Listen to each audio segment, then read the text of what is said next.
Hey there YouTube. So I was thinking I would make a video because, well, it's fresh in my head. Today I went across to my PIP assessment, and I think Regina has sheepishly muted her microphone because she does not want to disturb me on my videos. But I talk to her 24/7 all the time. But that is digressing and beyond the point. But she shouldn't feel like a shy turtle. No shy there. So I went for this assessment thing. It was really, really scary. Unfortunately, my friend could not make it. It was not her fault. I'm not going to blame her for anything. But I rushed to the bus. Total frenzy, tears a lot. Panicked on the bus because it was full of people. Because it was like 9 o'clock. It was coming up for 9 in the morning, so it was all the rush hour traffic. And then eventually I got off the bus at Haymarket, which is one of the stations in Edinburgh, because the assessment centre was nearby. So I wandered about aimlessly for a bit trying to find the place because my sense of direction is awful. I think it might be a symptom of dyspraxia. And it wasn't well marked either. I didn't have a letter. So anyway, I got there, and there were other people waiting. Well, I was the first one there, and somebody else came in, and they were like, "Oh, is this blah blah blah, PIP assessment?" Or like, yeah. And so I just followed them because I figured it was the right place. So I took a seat, and they took my details, and everything was cool. I checked out, and I was told a nurse was going to see me. Now I had heard stories that some people can wait hours for their appointment, but I literally only waited like 15 minutes. I went through to the office. The nurse was there, and she was friendly and everything. But it was still scary. My anxiety was through the roof. I'm much better as a shut-in in my own personal grovel or grotto or cave or whatever you want to call this structure. But yeah, it was like, I was totally awkward, and I had to talk about a lot of my problems and issues that I have. How I had to talk about every single tedious little moment of my life, every little horrible little detail that I would not really want to share with anyone. It's stuff it's things, everyday things that able-bodied people take for granted that I can't do, and I feel ashamed telling somebody the sort of stuff that I can't do. But it's a position I have to be in if I wanted to get this benefit, because I feel it'll help me. So went for that, a big whole checklist thing. It was about an hour, and then I had these tests that I had to get given. I don't know if everybody gets the same test. Maybe mine are only linked with dyslexia and dyspraxia. But I had a memory test. I had a maths test, or numeracy or whatever. I had an English test, and I had a motor skills test. So at the start, she said, "I want you to remember 3 things." I think it was ball, cat and dog. I'm sure that was it. The reason I remember is because a dog likes a ball, and cats and dogs are often interchanged a lot. So that's why I remembered that from association. And my memory isn't that bad that I wouldn't, and then my memory is bad, don't get me wrong, but I remember words that are associated and stuff quite well. Especially if somebody tells me specifically to remember them. Unless people tell me to specifically remember, like, the number 14 screwdriver goes on the left sprocket, or some technical jargon that I wouldn't possibly understand. Unless you talk about Star Wars technical jargon, which for some reason I am somewhat versed in. That is besides the point. So yeah, I have to memorize that at the start. And she just like didn't tell me to. She didn't say for me to repeat it back. She just said remember it. So, and then she asked me an English question. She asked me to do something incredibly simple. She asked me to spell out the word world, just out loud. And I did that. Okay. You know, WORLD.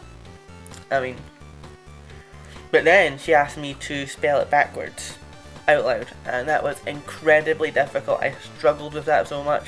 Like it's already kind of difficult for me to spell out words. Well, word longer than world out loud. Like just try and get me to spell my email address out loud. I'm not gonna be able to do it. But to spell world backwards, oh, I took ages with that. But this isn't, you know, that's just, I'm not gonna go into all the details about me because, you know, it's embarrassing. I don't feel good about myself about this stuff. I mean, I know it's not my fault, but at the same time, I spent my whole life comparing myself to people who take all these things for granted. So it comes to a point where it's like. So anyway, then there was a maths test. But there was 2 maths tests. I can't remember one of them, but it was simple maths that I'm not good at it. Now I just struggle a little bit with it. And then she asked me to say what she said at the start: a cat, ball, dog. And then it was motor tests. And she made me to do various hand movements and gestures and to stand up and move my arm and my head and stuff separate ways and things. I really don't know how I did with that. I mean, I've done drama, so I think I had the upper hand there because a lot of techniques were used that she was using like some basic yoga from what I was picking up. Like some of the very beginning poses of yoga. So, I mean, I've done yoga. Yoga is like ingrained in here because of college. With various other fitness regimes, so I think I might have the upper hand there. I don't think it's fair in the sense like they should maybe have something, an everyday task for you to do, rather than just try and judge on if you can do yoga or not, because you know, some people genuinely go to yoga as a class and they'll be like, oh, I can do that easily, whereas other people will be like, oh, I can't do that. So, you know, even if she had like handling cutlery and showing how you would eat. Oh yeah, she also gave me an asthma test because I am asthmatic, and she wanted to test my readouts and stuff. She would ask me how far I can walk and things. That came in the basic questions. But anyway, that was my terrifying trip to the PIP Assessment Centre. That's what it was all about. That's what occurred. I doubt my experience is the same as everyone's. It probably wouldn't have been as scary if I had somebody to go with, but you know, stuff happens. Hey, so if you like this video, why don't you give it a good old like down there somewhere? Or you can, you know, comment if you have anything to say. Or if you would like to see more of my videos, it would be really cool if you subscribe, because not only does it give me a little joy to see that people are actually enjoying my stuff and want to see more, but I also will tell you when new videos are released. Incidentally, if you would like to see more videos like this, like up here, nice video here for you.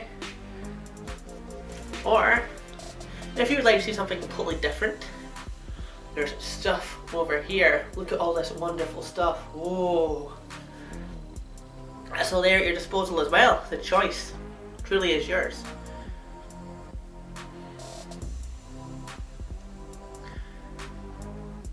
The choice is yours.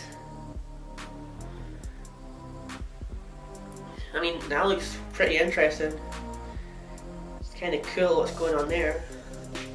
Then again, that is pretty awesome as well. Decisions. You need to choose something, otherwise I'm just going to be strapped here inside this box, which I do not really want to be. You know, I've got places I need to go, things I need to do, just general stuff. And the longer it takes for you to click on one of these, the longer I'm trapped here, and I don't really want to be trapped here. You know, there's plenty of other things you can be doing right now. Hell, I've even suggested videos, not even by me, some of them, but anything so that it gets me out of this box, because, you know, it's kind of cramped and I don't really like it. Come on, please. Just click something. Why have you trapped me here? Come on, please let me out. Are you even still there? Hello? Hello?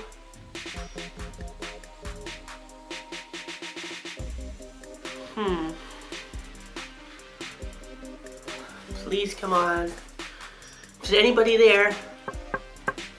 Come on, please. Let me out.